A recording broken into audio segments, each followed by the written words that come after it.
গয় national referee, সাথে দেবদত্ত মণ্ডল এবং বিশু দাস।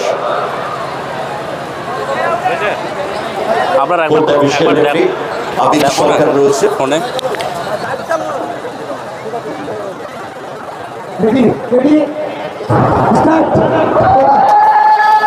একবার হাততালি হোক সবাই মিলে গ্র্যান্ড ওপেনিং।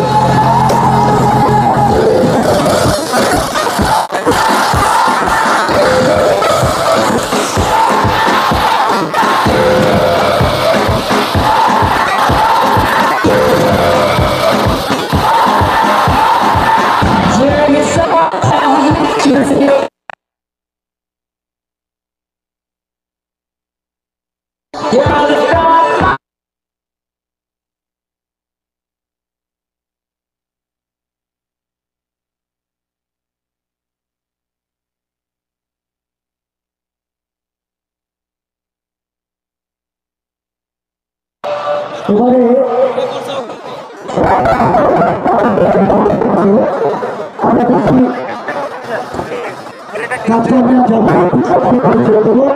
প্রথমে আমাদের পতাকা উত্তোলন হবে।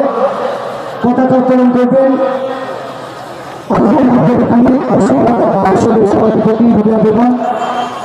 আমাদের আইফেড অ্যাসিস্ট্যান্ট সেক্রেটারি বিশ্বজিৎ ভাদুরী মহাশয় এবং আমাদের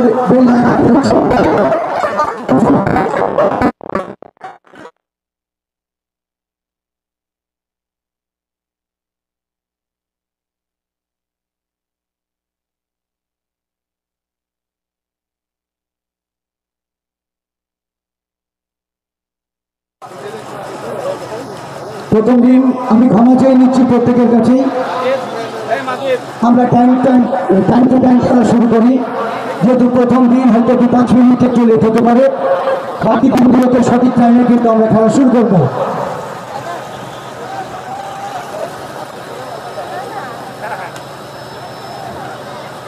সম্মিলিতভাবে আমাদের পতাকা উত্তোলন করবেন। এই মুহূর্তে আপনারা দেখতে পাচ্ছেন বড়ুয়া যুবক সংঘ স্টেডিয়াম থেকে আমি সরাসরি আপনাদের সঙ্গে লাইভে।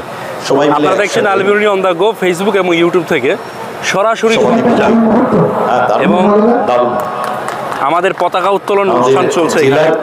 মুখ্যমন্ত্রী বলা যায় রুবিয়া সুলতানা পতাকা উত্তোলনের মাধ্যমে আজকের এই ঘোষণা হচ্ছে এই রমজান আলী মুজিবুর রহমান স্মৃতি নকআউট ফুটবল টুর্নামেন্ট 2025 সরাসরি আপনাদেরকে আমরা দেখাচ্ছি।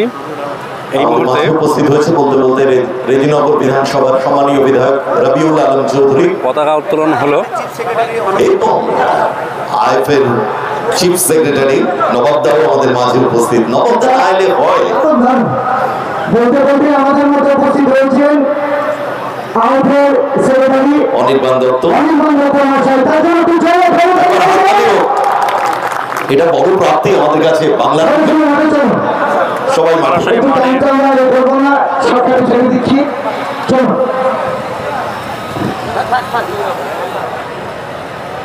বেলডাঙ্গা বড়ুয়া যুবক সংঘের আমন্ত্রণে আমাদের মাঝে আইএফএর সেক্রেটারি উপস্থিত অনির্বাণ দত্ত মহাশয়, সাথে নবাব ভট্টাচার্য। এটা আমাদের কাছে বড় প্রাপ্তি। সাথে রয়েছে আমাদের জেলা পরিষদের সভাধিপতি রুবিয়া সুলতানা, সাথে রয়েছেন আমাদের বেলডাঙ্গা। দেখুন দর্শক বন্ধুরা,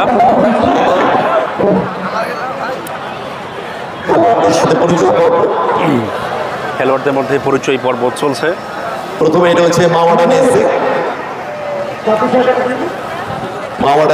দল। মাওয়াডান এসসি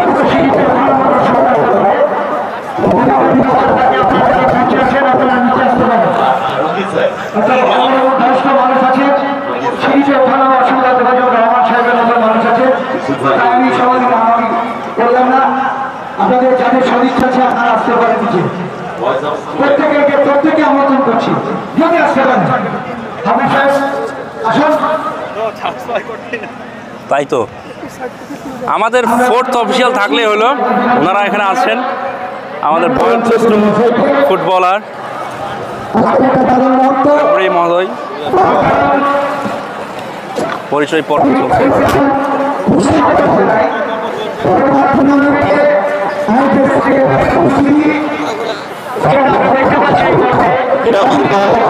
এটা আমাদের কাছে বড় প্রাপ্তি, একদম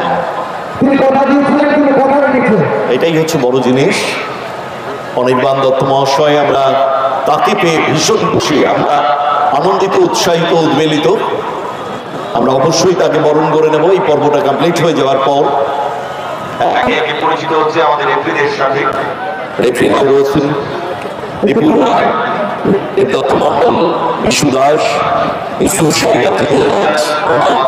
Asim Ali Goljaj, fourth official referee Abir Sarkar, additional assistant referee হিসাবে Yasuf Karim, referee association commissioner senior Mohammad Abdul. একে একে পরিচয় পর্ব চলছে। তারপরেই রয়েছে ব্ল্যাক প্যান্থার, আলাদা ব্ল্যাক প্যান্থার গত বছর রানার্স দল কমিটমেন্ট করেছিল, কিন্তু যে এই বছর চ্যাম্পিয়ন হয়ে দেখাবে, দেখা যাক সেই লক্ষ্যমাত্রায় পৌঁছতে পারেন কিনা। দল সাজিয়ে নিয়েছে। অপরদিকে মাওরান এসে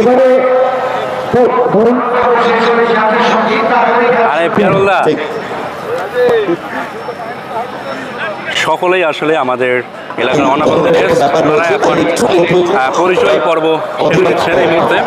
আপনারা দেখতে পাচ্ছেন এক এক করে সকলেই খেলাটাকে স্টার্ট করবো। আজকে একটু লেট হয়েছে, কিন্তু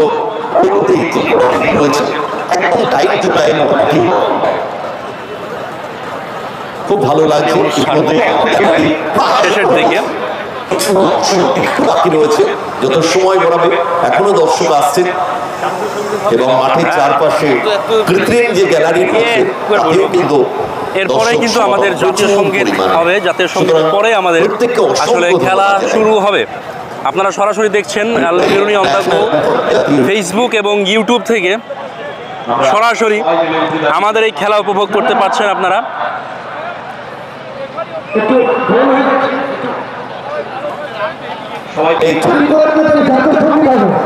ন্যাশনাল অ্যান্থেম, জাতীয় সঙ্গীত। আমি অনুরোধ করবো সবাই মিলে একটু উঠে দাঁড়াই। আজকে একটু উঠে দাঁড়াই সবাই। জাতীয় সঙ্গীত যখন হবে প্রত্যেকের সম্মান দেওয়া জাতীয় সঙ্গীতকে। আমরা ফুটবল যে ব্যাপারটা রয়েছে, আমরা সবাই মিলে উঠে দাঁড়িয়ে দেশ মাতৃকাকে শ্রদ্ধা নিবেদন করবো। চলুন সবাই মিলে উঠে দাঁড়িয়ে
থ্যাংক ইউ ভেরি মাচ। অসংখ্য ধন্যবাদ জানাই আপনাদের সকলকে।